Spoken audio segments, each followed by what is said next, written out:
UW360 is proudly supported by BECU, a not-for-profit member-owned credit union. Pacific Office Automation, copy, print, workflow, and IT. Problem solved. Welcome to a community meeting in Seattle with an unusual theme, Diesel 101. The invited guests are residents of South Park and Georgetown.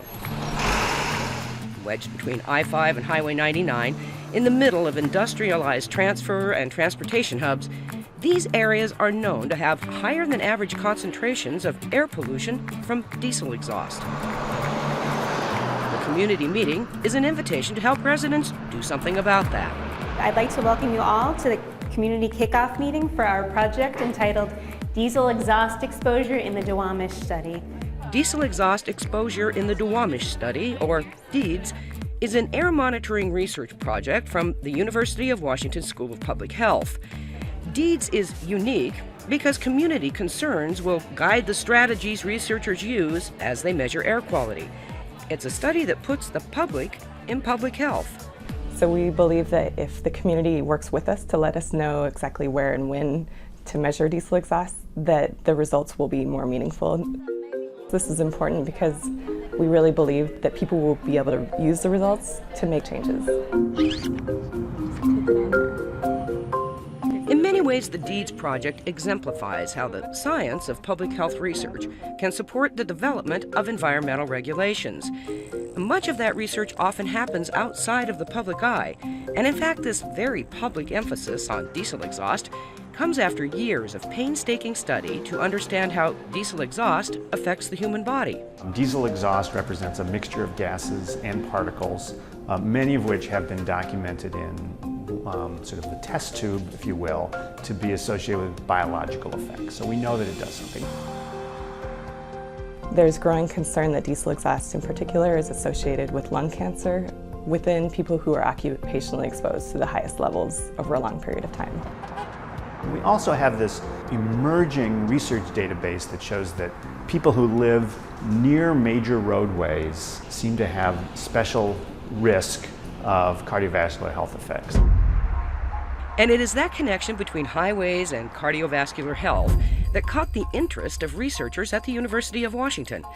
The connection surfaced during a population study called MESA, Multi-Ethnic Study of Atherosclerosis. People living near major highways showed early signs of eventual heart failure. But what was the cause? Was it due to noise, stress from constant traffic, or was it, as UW researchers suspected, something in the air? So we've launched campaigns to understand air pollution concentration in all of the communities where the MESA participants live. Researchers used air sampling devices similar to those that will likely be used for the DEEDS project. They extensively monitored air quality as study subjects went about their daily business. And this gave researchers accurate data about air pollution exposure. And when they tied that information back to the vascular health of the MESA participants, they noticed something about those people exposed to higher levels of pollution. It appears that exposures to air pollution actually cause the little tiny vessels, the microvascular we call them, the arterioles, to get smaller in response to air pollution. So if you could record blood pressure for me. Concurrent with the MESA population study, UW investigators zeroed in on diesel exhaust and began to look more closely at cause and effect in experiments that continue even today. Using a room with controlled airflow, test subjects are exposed to either filtered air or air mixed with levels of diesel exhaust typical to real-life exposures.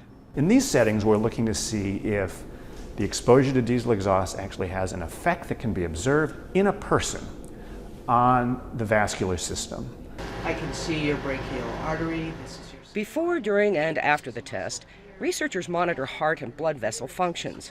When subjects are exposed to diesel exhaust, some reactions are immediate.